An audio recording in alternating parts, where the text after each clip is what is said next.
Pierangelo Summa, c'est l'époque aussi où il y a un théâtre de masques qui est d'ailleurs défendu par un auteur qui s'appelait Gozzi, qui est tout à fait en opposition avec Goldoni, qui lui commence à défendre un théâtre de texte, au contraire.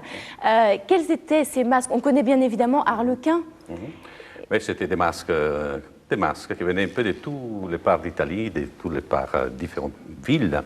Et il y en avait bien nombreuses. Il y avait 800 personnages.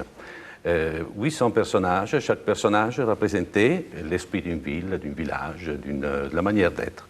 Il y avait des masques, lui venait par exemple, était de la ville de Naples, mais venait de l'Espagne. C'était les capitaines. Les capitaines, mais c'était les capitaines de longue course qui aimaient pas la guerre, aimaient faire croire qu'ils faisaient la guerre. Donc, courageux, comme ça, très héroïque. Et bien sûr, j'ai tué plein de gens, moi. Mais dès que les dangers s'approchaient, non, j'étais pas moi.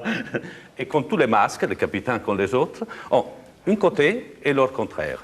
Il y avait Tartaglia, de la région de Naples, lui aussi. Tartaglia, c'était un grand timide, parce que c'était un notaire. C'était quelqu'un qui était, c'était pas quelqu'un du pouvoir, c'était pas quelqu'un du peuple, était maltraité d'un côté comme de l'autre. Et c'est pour ça que...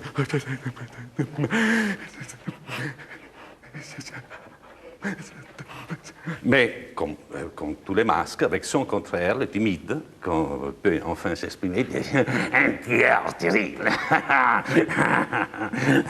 Et voilà, il y avait Harlequin, que tout le monde connaît, qui ont dit qu'il venait de Bergame, mais à Bergame, je ne sais pas si beaucoup de monde, tout le monde connaît Harlequin, mais Harlequin était beaucoup plus connu en France qu'à Bergame même, où Litrigos, qui était un personnage avec 3 cloîtres, s'est promené dans la ville de Bergame.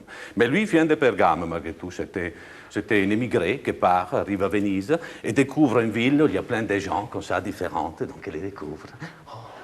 Il voit que les gens font des révérences, donc lui aussi exagère un peu. Oui. Oh, je ne sais pas où mettre mes pieds, parce que ici, oh, peut-être ça brûle, peut-être pas. Oh, bonjour, mademoiselle. Bonjour. Et à Venise, rencontre Pantalone, que c'était le riche Vénitien, qui lui, par contre, était toujours avec oh, mais mon cher ami, c'est très bien, vous avez de l'argent dans vos poches, j'espère. Oh, quelle jolie mademoiselle, vous savez, j'ai de l'argent dans mes poches.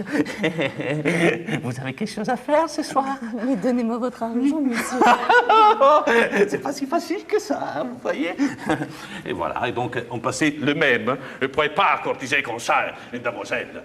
Je serais obligé à vous dire, ma chère, que j'ai tué bien de monde, moi, pour arriver à conquérir l'univers. Mais bien sûr. Et donc ça sont toutes des choses intelligentes que je peux vous dire sur les masques. Donc, Pierangelo Summa, je vous remercie. Tous vos masques, on peut les voir à l'entrée des artistes qui trouvent rue Saint-Martin, qui est une librairie, et qui est aussi une librairie de cinéma.